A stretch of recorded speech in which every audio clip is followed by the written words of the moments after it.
Good afternoon, everybody. Welcome to the Sharperlight webinar. My name's Ian Bate. I work in the marketing team at Milner Browne. Today we will be joined by Donald Wynne. Donald works for Sharperlight, and hopefully you were on one of our earlier presentations that we did. I think it was at the end of May, where Donald gave you a very quite a comprehensive overview of some of the tools within Sharperlight. Basically, today's webinar will kind of build on those tools, just because we couldn't fit all of the functions in an hour, in an hour's webinar. So I will hand over to Donald in a moment, and he will begin his presentation. Just to point out that we obviously welcome all questions. If you can send them through via the questions tab on the right hand side. What we'll do is we'll do a Q&A after Donald has finished his presentation. So if you do have any questions or any queries, please send those through, and we'll run through those at the end of the presentation.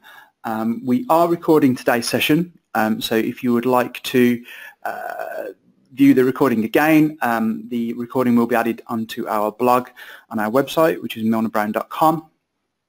Or it will be also added to our YouTube channel, which you can find via a link on the footer of our website.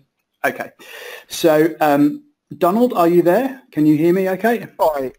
I am indeed, and I can hear you fine. Excellent. Okay. Well, Donald, I will hand over the controls to you now. Like I said, if you would like to ask Donald any questions, please send them through. It doesn't matter when you send them through. We'll review all of them at the end of the presentation.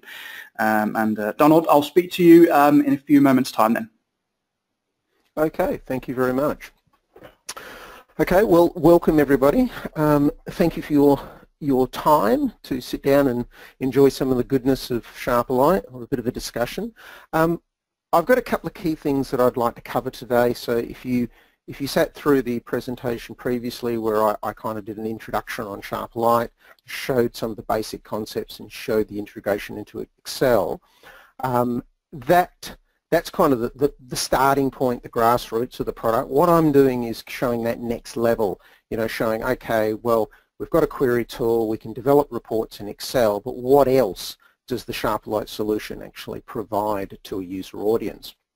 And the focus today is going to be web reporting and building dashboards, and using one of the tool sets which is supplied as part of the standard product, which we call materialized query. Materialized query is quite an interesting sort of concept. It's also quite an unusual concept for BI tools. So it's a good one just to give you a bit of a feel for the breadth of experience that you actually get with Sharperlight. So I'll get straight into it. You can see my screen at the moment. This is a Windows 10 virtual machine, and what you see in front of you is what we call the query builder. So in Sharperlight terminology, the query builder is the interface for actually building queries. It's the common user interface. It's the same interface which people use to build queries in Excel. It's exactly the same interface that we use to build queries which we then publish to the web, and in fact it's exactly the same interface we use to build queries which get pushed into a dashboard. So it's the same look and feel. It works exactly the same way. It'll make a little bit more sense if I actually click on this. It comes up with a list of products.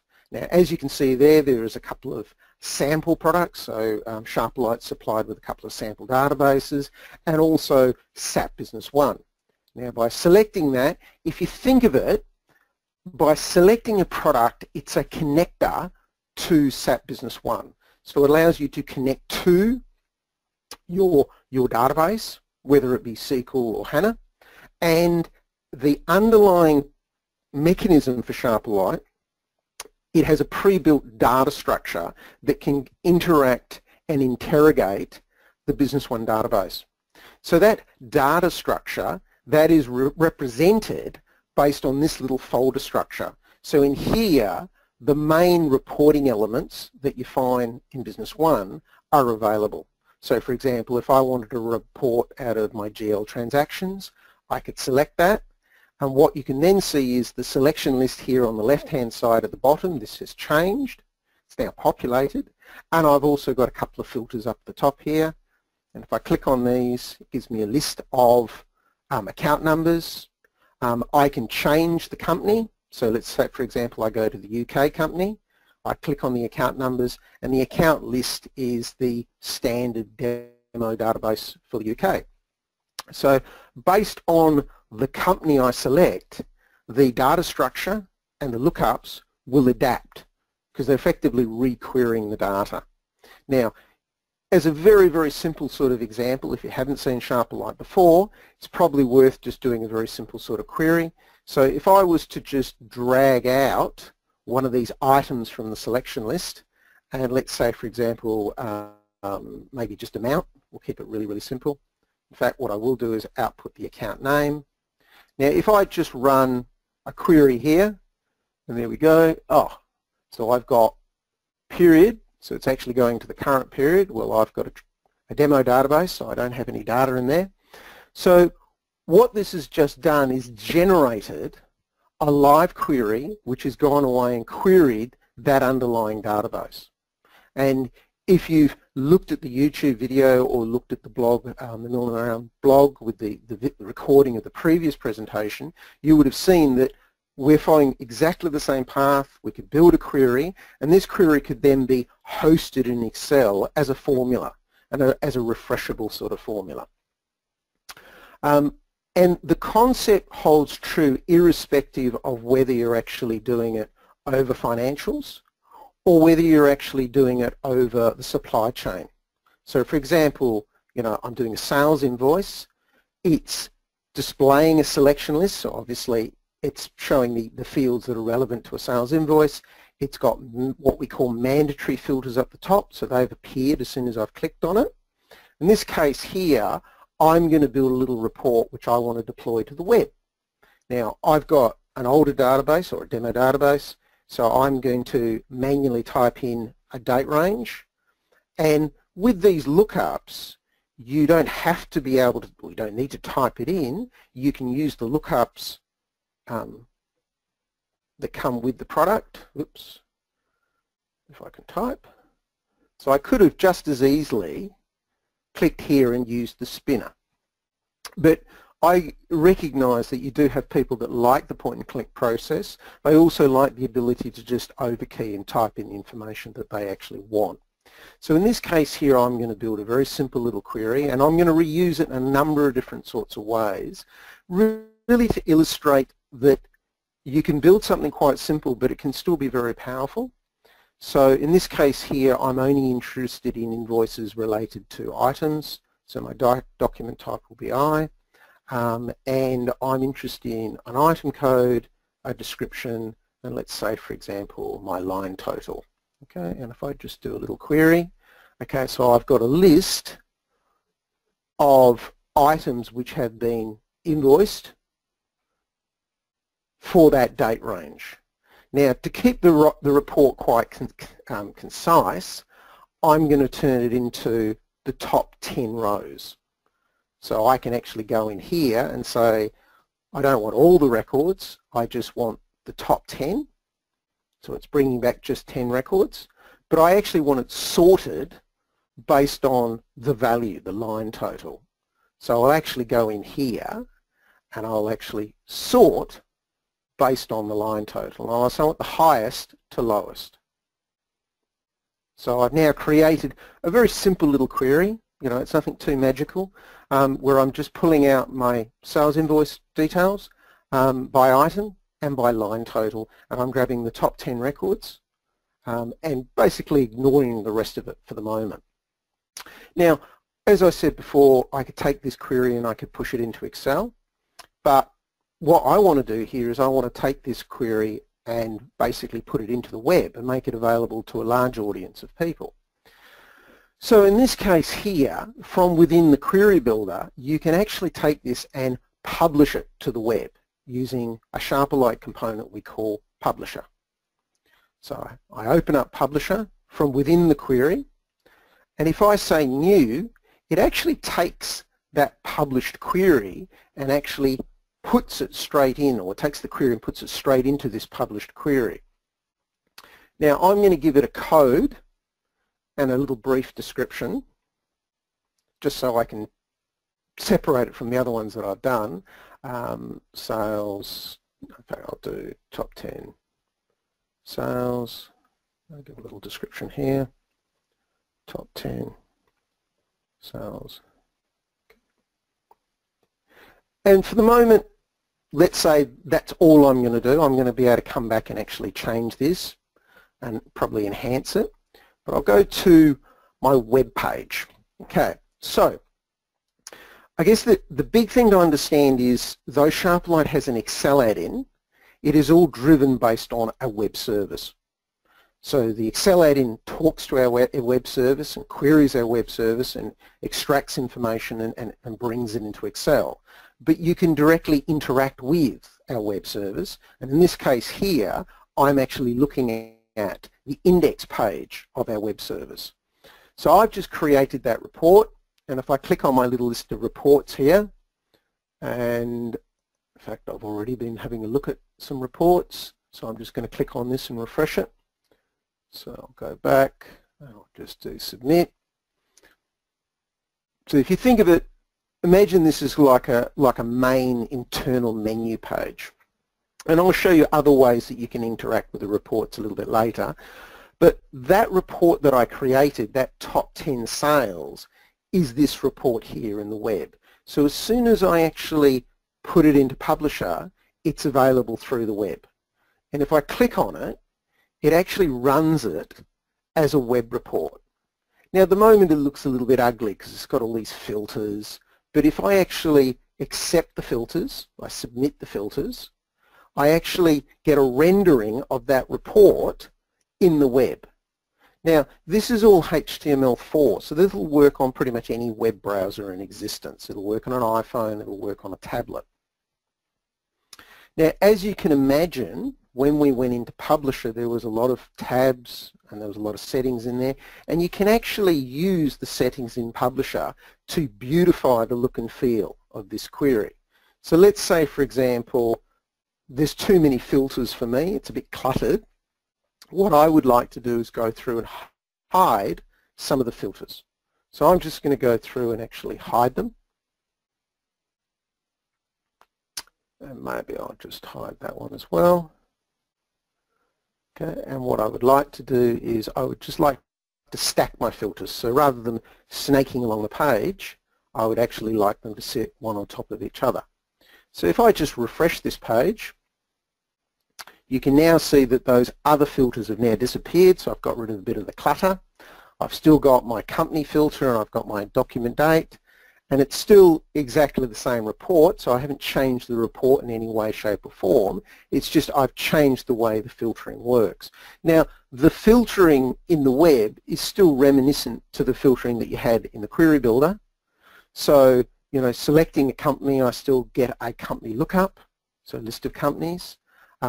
Dates, I get a date spinner. If I had document type, status and things like that and click on it, I would get a lookup list for that as well.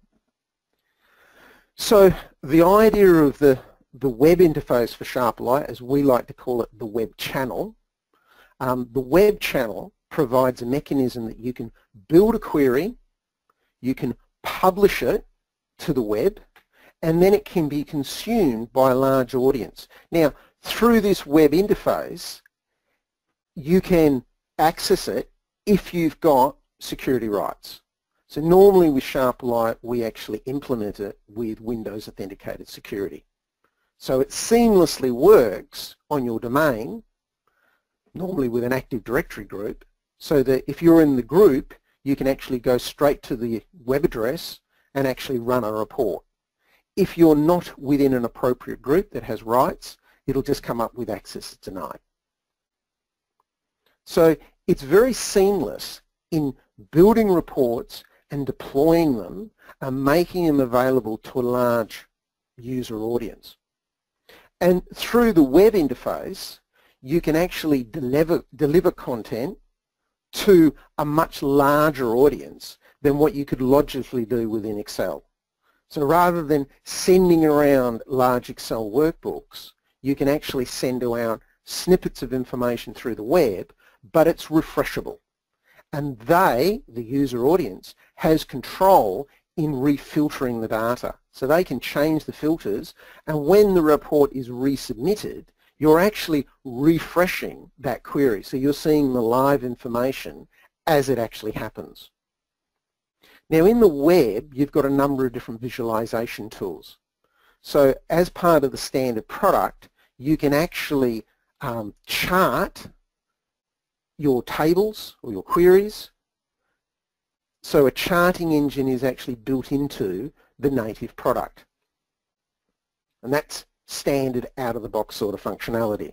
So you build a query and the charting engine is actually there ready and available for you. Another element, which is quite important, is the ability through the web to actually drill into your data. Now normally in the web you actually want to structure how you allow end users to interact with it. So what we can do in this example, and I'll just jump back to our publisher, I can actually go into that query and I can create what we call a drill through, which is what I will now do. So what I will do by document date and item, I will just give that a unique name, just so it makes a little bit more sense. And I'll go through to my drill through menu. So effectively a drill through is associating another look, another view of the same information.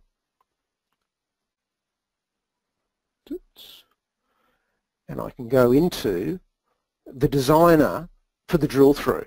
Now what you've immediately noticed is, hang on a sec, the designer for the drill through looks exactly the same as the query builder, and that's right. So we use exactly the same query builder interface to build the drill through structures.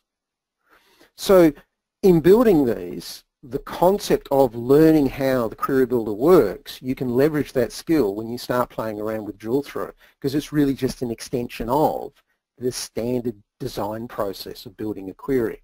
Now with the drill through, I want to link the child query to the parent query. So I can actually tie the filters together to say, okay, pick up the filters from the parent query. Now you may have wondered, why did I actually change the name of the filter? Because I wanted to then be able to show you that I named the parent filter document date, and by clicking on this, it's bringing through the document date from the parent filter. So with a drill through, you can link parent queries to the drill through the child query. Now, with this query, I'm interested in making it row specific. So when I click on a row, I actually only want to filter, I only want to drill into the information specific to that row.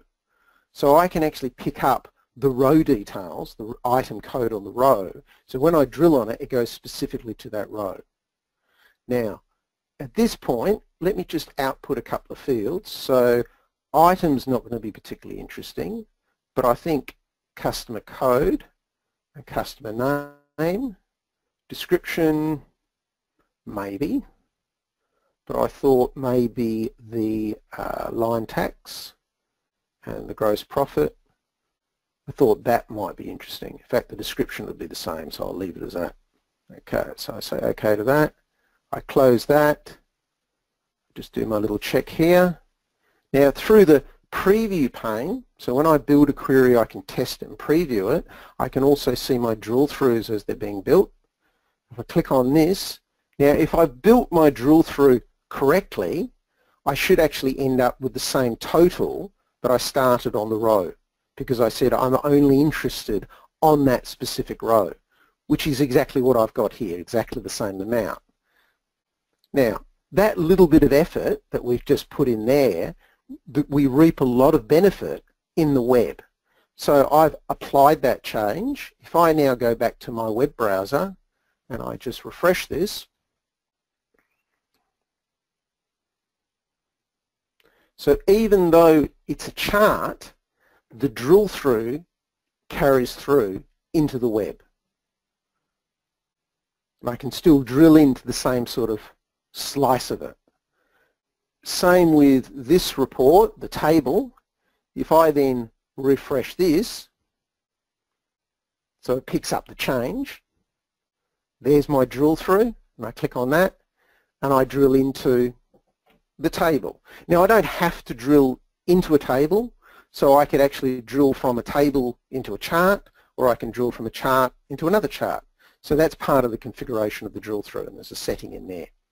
But that concept of building a query at a high level, and as you saw, it only took me a matter of minutes to create that, and publishing it into the web, and then sitting down and saying, well, how do I want people to interact with that? Okay, I'd like to allow an ability to drill on the row, and then allow them to go through to a chart or a slice of more details. And the real power here is that you can actually have multiple drill throughs. So you could have 4 or 5, 6 drill throughs at the parent level, and you can actually have drill throughs on drill throughs. So in this case here, I haven't created one, but I could have quite a nested hierarchy of drill throughs on top of drill throughs. So you end up with quite a powerful logic tree that allows end users to come in with very little training and actually analyze their information. So it's very useful for the on-the-go sort of user base, salespeople, technical people who need to still understand what's happening in their operation and have visibility of what's happening, whilst at the same time you can't afford them to spend a whole day doing a training course. You know, with this, literally you can pick it up, you can give them a web address and say, okay, go here, click on this, these are your reports. Hey presto, you're away. Okay, let me just clean up a little bit. And I'll just nip back here. So as I said here, this is the main index page to the service. And it's a more technical sort of front end. It's more comprehensive. It's something more than what an average sort of end user would interact with. So what would an end user interact with? Well, within Sharperlight, we can, through Publisher, publish effectively landing pages. Now these are just slightly varied reports, really, but it's a report which allows you to put information on a tile. You can have tabs where you list reports. So these are what we call billboards. So a billboard is a list of available reports, and I can see a report and say, yep, okay, I'm interested in that one or that one. I can click on it. It'll go away. It'll come up with the filter bar, and I can run this report. Renders the report in the web. In this case here, I've got sparkle lines, and you can see here the paging control that we do in the web. So again, HTML4, keep it very, very simple, so it supports lots of different web browsers. Okay. Go back to our home page. Other styles of reports, so tabular reports we're very big on, but equally, you know, operational reports, aging sort of reports. So within Sharperlight, you know, you can build your aging reports, you can output them. You've also then got the ability that you can save those reports to Excel, to PDF, you know. So you can pretty much render these reports, you can play around with the filtering in the web, and then you can export it locally, and then you can interact with it within the existing tools you have, for example, Excel. Okay. Going back up here, the other mechanism that we have for providing information to our users is dashboards. So dashboards is something which I will be talking about very shortly, but it's probably worth understanding the concept that you can intermingle content within Sharperlight.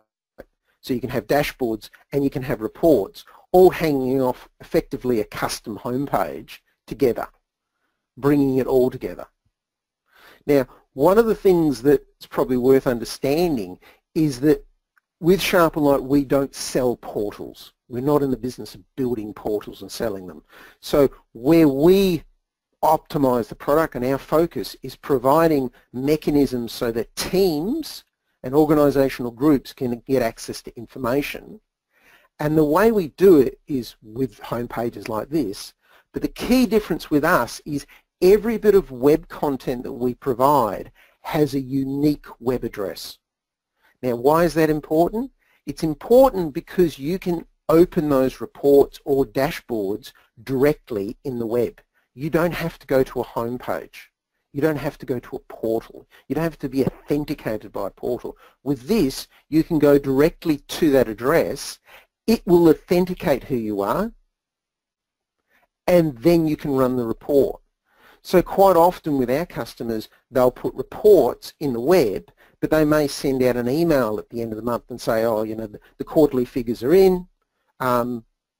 Click on these links to actually see your reports, see your sales figures, see your purchasing information or production numbers. That, I think, is quite a big differentiation between a lot of other products which channel you down the path of you have to have a specific portal.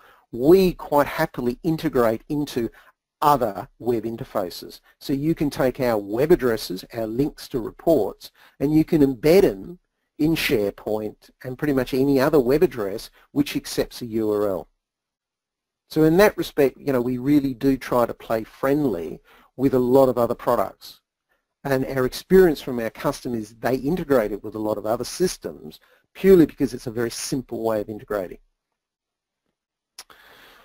Okay, going back to what we were talking about with that query and the report, just kind of explaining it in a little bit more detail. So we've got our, I think I must have closed it. Nope, no I didn't. Okay, so we've got this report here. And let's say, for example, we've got this report. It's quite a small form factor report. It's quite small and concise. That is a very good candidate for a dashboard. So how would I get that content and put it into a dashboard? So I'll go back to the index page. I'll go to my dashboards tab, and what I'm going to do is I'm going to create a dashboard. So say new. So we're just using exactly the same content that we had as a report, but we're now actually setting it up as a dashboard page. So we're going to call the dashboard page sales. I'll call it SBO KPI, and I will put it down as sales performance. Okay, so this is the page, and I'll come back and explain a little bit more detail what the page means. But what I will do is I'll pick up that publish query that we put in Publisher, and I'll pick it up through the web. So this example here, I'm going to pick this up as a chart. Here we go, and the charts are down the bottom, and I will pick up a bar chart. Here we go. Now I will save this just to see what it looks like, because I'll probably need to resize a little bit. Yeah, I will. Here we go. Let's just drag it down, make it a little bit neater on the page. Just save it again, and I'll just re-render. Okay, so I've now set that up as a bar chart in the web. Now it's exactly the same content that's in the report. All I've done is said, okay, render this as a bar chart in a tile. So the concept that we have with Sharperlight with dashboards is we have dashboard pages. So you can have as many pages as you like, and each page then has tiles, rectangular regions on it that you can host published content. Now a tile is something that can be moved around, so you can reposition it, and you can have multiple tiles. So in this case here, I'm going to create another tile, and I'm going to pick up some more content. So I've created a couple of other little reports. So I've got top 10 items sold. So I'll pick this up, and I'll say without prompts, and I'll go to let me do a radar line, bit of variety. I'll just save this, and I'll drag that up there, just drop that down. So I've then got two tiles, different content. I then go, okay, well maybe I'd like to add another tile in. I'll break up the monotony of doing charts, and I'll actually host a table. So maybe I'll just do average sales by month. And in this case here, I will do just a table. And here we go. So we've just got a table down here on the side. So 3 tiles created in about 5 minutes. Now, as you can probably imagine, you've then got the control that you can put in titles, top 10 sales invoices by item. You can also put in tooltips. So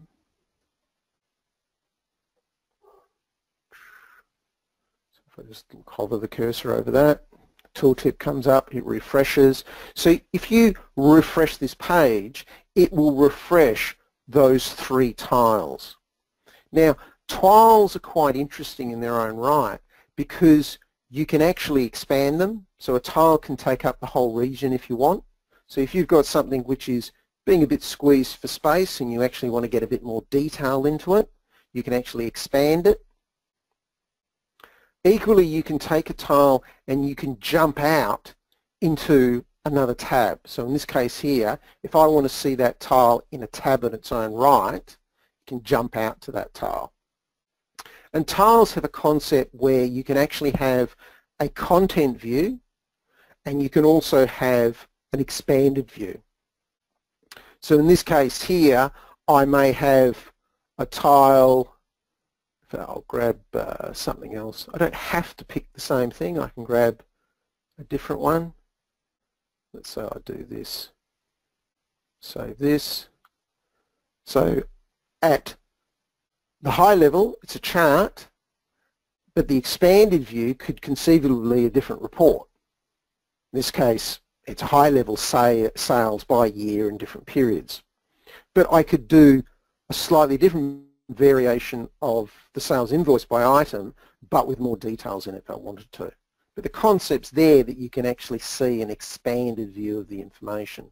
Now, tiles, as you can probably imagine, still have the same concept of drill-throughs. So you can select a tile and actually select it, and you can drill through into a new tab. So that functionality flows through.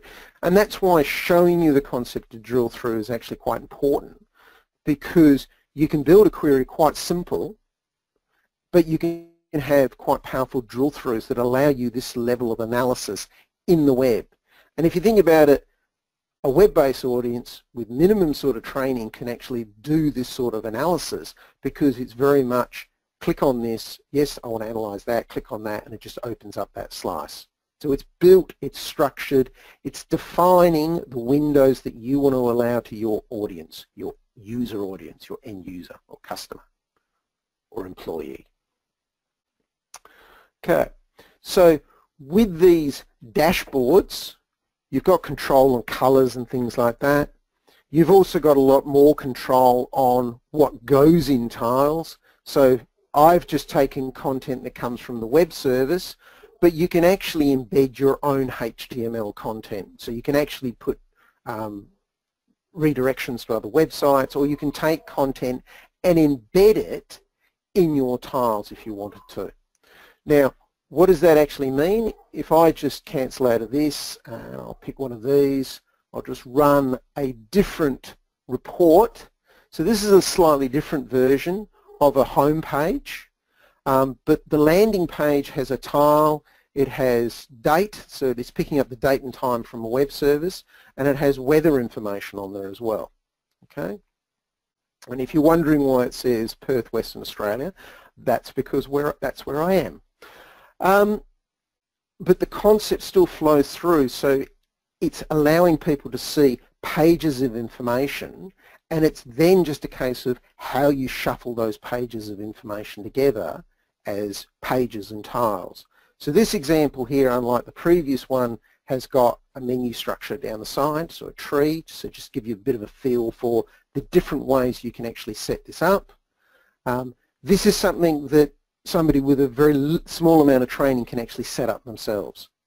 So it's not particularly rocket science, it's pretty straightforward because you're using the same query builder tool set.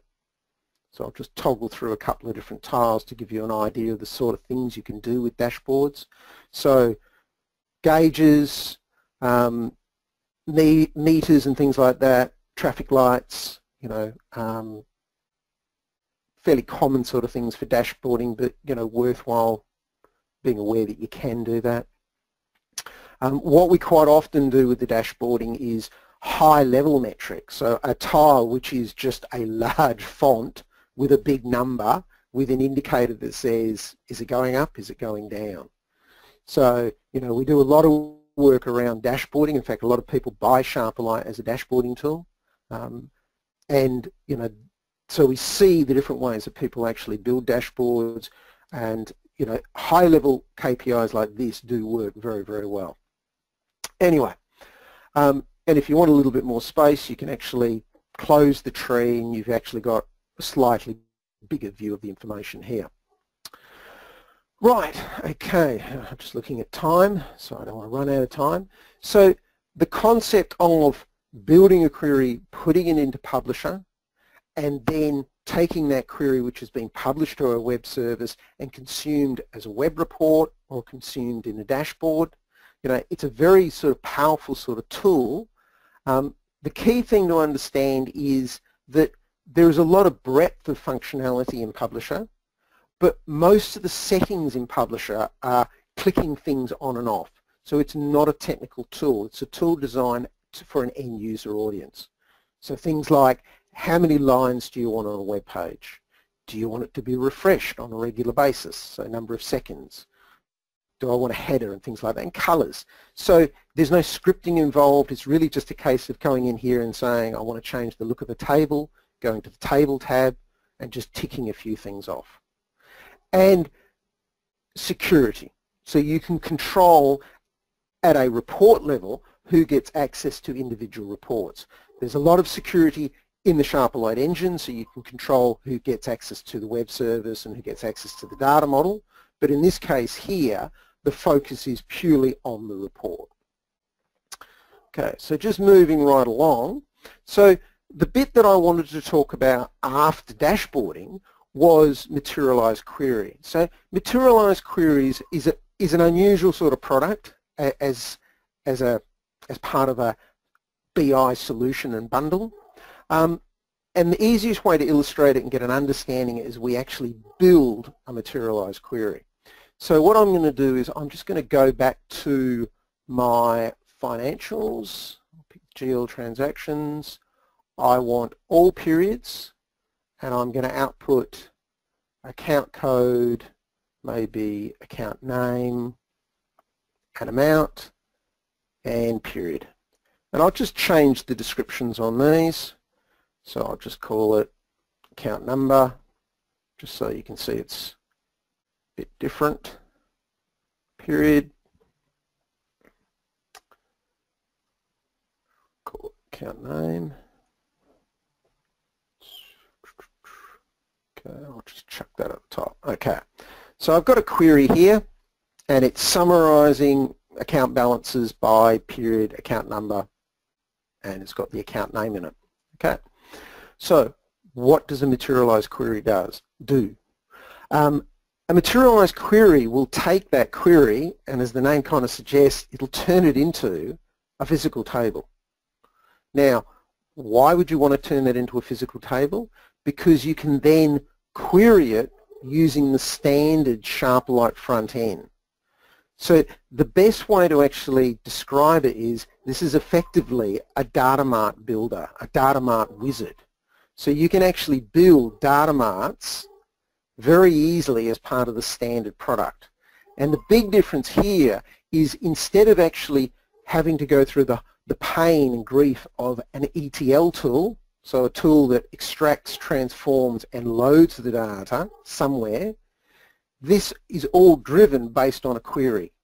So it's query load, because the transformation ability is within the query tool. So I'm just creating a materialized database so I can bundle all my materialized tables together, and I will just call it a data store. Okay, and I'll edit. Yeah, I just want to save it, and I'll do new. It's just warning me that I've got local connections, which is fine. Tick, tick, tick, tick, tick. Okay, so it's created a materialized query, and I'm going to give it a name. Well, I'm just going to call it ledger. I say OK to that. I close that. Save that. Now, I've saved it, so what's different? If I go into the products list, there's now a new product. And that product is that materialized table. Now, I've kept it very simple.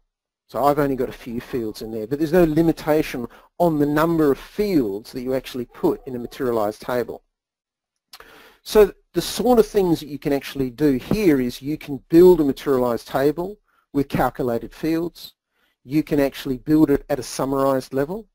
So you may have an extremely large ledger with lots and lots of transactions, and you find that running complex reports in Excel is very slow. With this, you can actually aggregate the data, and it gives you a significant performance boost in reporting.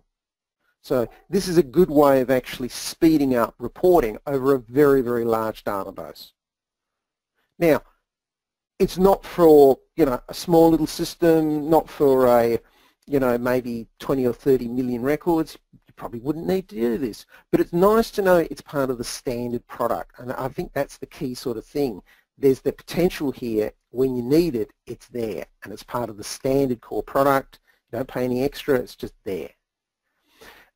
And using it is exactly the same way as what we had before. So I've got the same sort of lookups, so there's fuzzy logic that actually picks up the concept of lookups. Filters, so it's listing just the account number.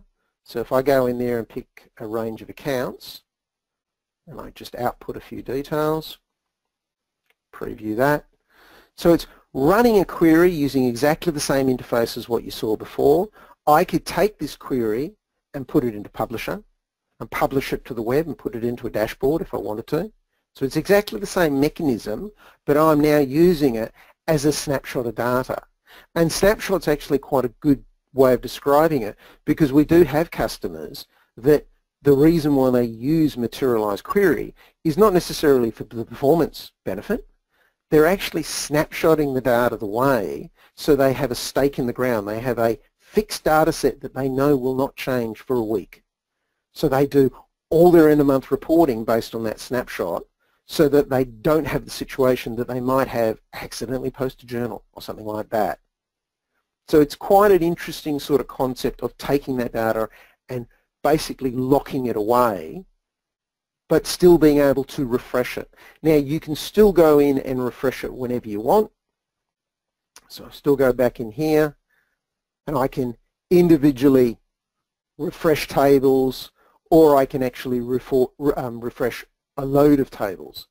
But the interesting thing that I was just going to explain to you here is you've got a lot of control on the layout and the positioning and how that table actually looks. So in the example I had before, the lookup only showed the account code. So from this little window here, I can actually go say, well, when I look at the account code, I would like the account name at the same time. And maybe I want to make the period a mandatory filter. In fact, I'll make the account a mandatory filter as well. I'll just say OK, close this, save this. If I reload this table, okay, so period and account is now a mandatory filter. So they've just appeared and I can't get rid of them. They're locked, they're mandatory. And if I now say show me the account, it's now showing the account number and the name. So even if you load your data and you put it into a materialized table, you still have a control on the look and feel and how people interact with it. So you can force them to filter on certain fields. So I won't go into too much more detail because it's a little bit left to center than, more mainstream sort of reporting, but it's a useful sort of tool set and a concept. And I guess the key thing for us is materialized queries are pitched at the end user audience. It's not designed per se as a technical sort of tool, and we have lots of accountants who actually use this and build materialized structures just for their financial and end of month and operational sort of reporting. So you don't need a whole pile of technical people to actually build this. And that is really where it's powerful. It gives you a lot of control if you're in that situation where you just need to have that independence of data, or you need to aggregate data and things like that. Okay, so I have covered the main bits and pieces that I want to do, and I didn't want to take into too much of the time for questions and answers. So Ian, are you back? Donald, thank you very much for your presentation. Very informative again. We have had a couple of questions come in. I'll read through those if that's okay. I think that maybe some of them you may have kind of covered as you progressed through your presentation, but I'll run through these again if that's okay. Sure. Just so we can be sure that we've covered everything off. Is there a mobile version of Sharperlight, or is it available only on a desktop? So the web front end, because it's HTML4 and the dashboarding is actually HTML5, it'll work on iPhone, Android, tablets. So we haven't specifically built apps for Android or Apple. We're focusing on HTML5. So if you want to deploy content into mobile devices, you just structure the report or the dashboard to be small form factor, which is fairly low tech and easy to do. Okay, hope that clears that up. What type of security settings are there when reports are published online? Now, I know that you mentioned that users can use their Windows login as kind of a protection or a password. What would happen if somebody wasn't on that domain, Donald? Would they still be able to access the reports? Yep, so there's a couple of different security models. I guess the first thing is, because we talk about web service, people think, oh, so this is open to the internet. No, Sharperlight can be hosted locally, and it can be hosted in your own secure environment, so you can control it within your own network with your own network protocol. If you have people who are not on your domain but you want to give them access, you can actually set up the service to allow mixed mode. So it'll accept Active Directory, it'll also accept a login and a password. And in relation to security, there's multiple levels of security. So you've got application level security, you've got data model, which is basically the connector to SAP Business One, and you've also got, as I showed you in Publisher, report level security. So it's quite a granular sort of structure where you can actually choke security at multiple levels, tailoring it to your audience and your security structure. Excellent. Okay, we've got a question from Sharon here, although I'm not entirely sure that it. Okay, I think that Sharon may have made a typo. Does Sharperlight have both a dimensional account structure and a segmented chart of accounts? I think that's what Sharon was trying to ask. Right. Okay. So the standard structure. Let's just go back to. Get my cursor back up here. So we go in here. No, not that one. That won't help me. We are doing. Okay, so chart of accounts. Here we go. So we expose the account segments. We also show the account hierarchy in SAP Business One. So you get the natural account, you get the segments, and you also get the hierarchical view as well. And I think the key thing to remember is that the representation that we show is reading the configuration of your system. So it's not a case of our model, you have to fit into our model. We're fitting into your configuration of SAP Business One. Okay, hopefully that answers that for you, Sharon. Sorry, if I've misinterpreted the question, please let me know, and I'll certainly pass that on to Donald again.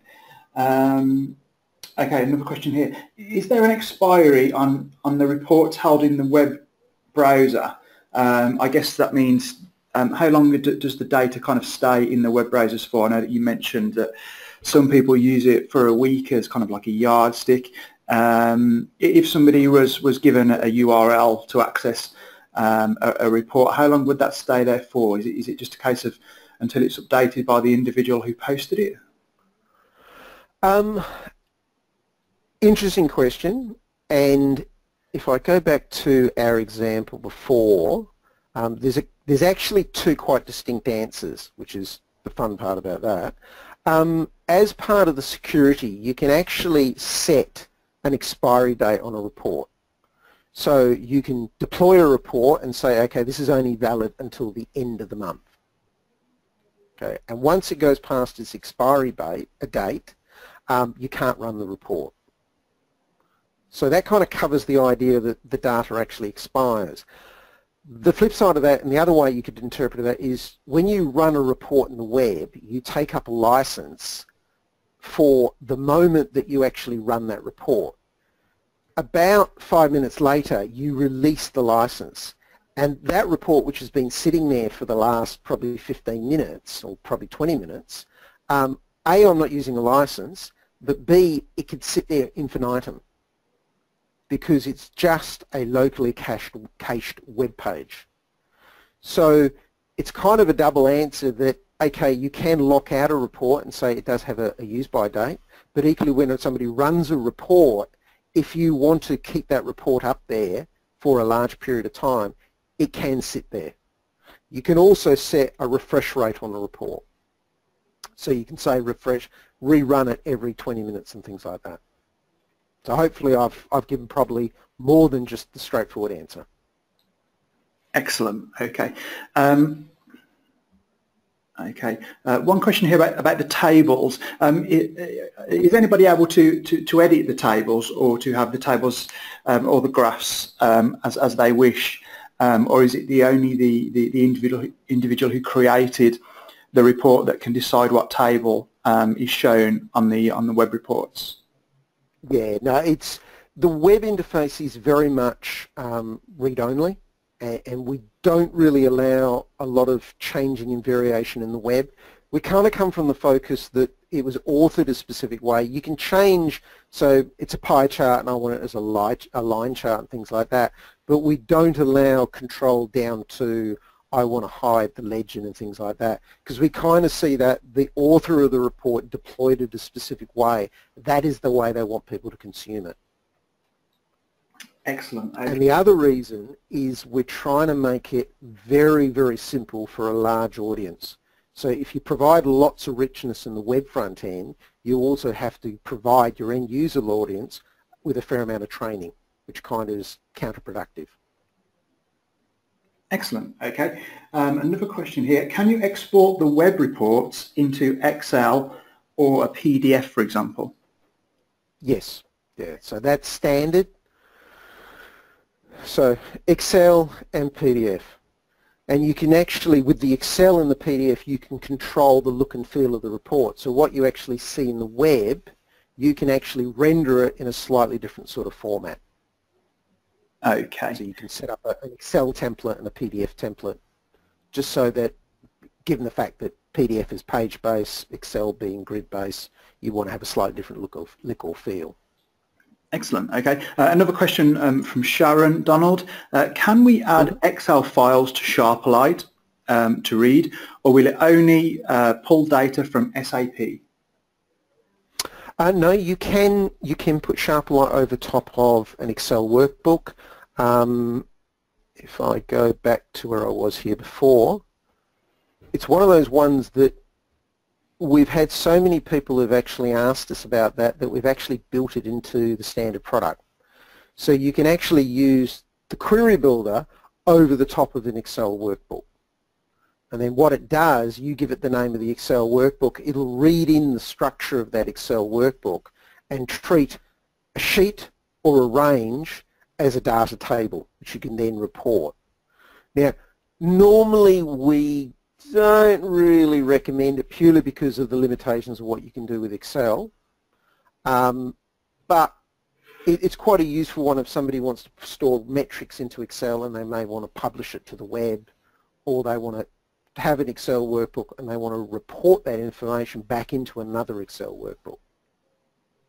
So it was released, I think it was, I think 3.0, so it was not the most recent release of Sharperlight, it was the prior one to that. Okay, a question here from David. Where you have a list of salespeople who may work at 2 different offices, can you build a query that separates them by office? I guess this is all around segmentation and filtering, Donald. Yeah, so if you've got the segmentation, like the office dimension, and wherever that may be stored, and off the top of my head I wouldn't even guess, but if it's stored on the actual record, yes, you can slice based on it, because pretty much we're just treating everything as a dimension that you can actually then pick up and slice by. So I'm just wondering where the salesperson would be here. So it's probably not distribution rules. Yeah, I'd probably need to see a practical example, but if it's an available field in SAP Business One, we can pick it up and slice based on it, because it's just a field to us. Excellent. Okay, I hope that answers your question, David. One more question that's just come in, Donald. How many different types of licenses are there for Sharperlight? The main licensing is around what we call application licensing. So that is, you have a license and it's full use. So it's everything I showed you is an application license. What we also have is what we call web licenses. So web licenses are purely for an audience of end users who are going to consume web reports, but they're not going to build reports, so that they don't need the rich client or anything like that. So with most of our customers, they have a few application licenses, so they have the full user license, and they may then have a selection of web licenses for that larger audience of users who just want to consume reports. And they're probably the 2 main ways that we do licensing. Application licenses, being a full author, and web licenses who are pretty much web users, and web read-only users would be another way of describing it. Excellent. Okay. Okay. So I know that we've gone over our hour slot now, so I don't want to keep Donald for too much longer. If you do have any more questions, now really is the time to send them in. Obviously, if you would like to discuss prices, feel free to speak to your account manager, or send us an email on info@milnerbrowne.com. Where obviously we can discuss or go into a bit more detail about the different types of licenses which are available. Over the course of the last 2 webinars, Donald has given us a real insight into Sharperlight and how it works, and how user-friendly it is, and how easy it is to generate the reports and to share them with colleagues, etc. Although there are a lot of other demos and videos available on the Sharperlight YouTube channel. So obviously if you just go into YouTube, search for Sharperlight, you can see all the different demos and examples they've got there. Donald, it doesn't look like we have any further questions that have come in today at the moment. So I will thank you for your time over the last few weeks. My pleasure. We've certainly enjoyed having you with us, and the demonstrations that you've given us. Like I say, if you would like to watch the recording again, or the former demonstration that Donald did with us a few weeks back, they are both found on our blog section at milnerbrowne.com. Okay then, Donald, thank you very much for your time this afternoon, and we'll hopefully speak to you again soon. Thank you very much, and enjoy the rest of your day and have a good weekend. Cheers, Donald. Okay, bye.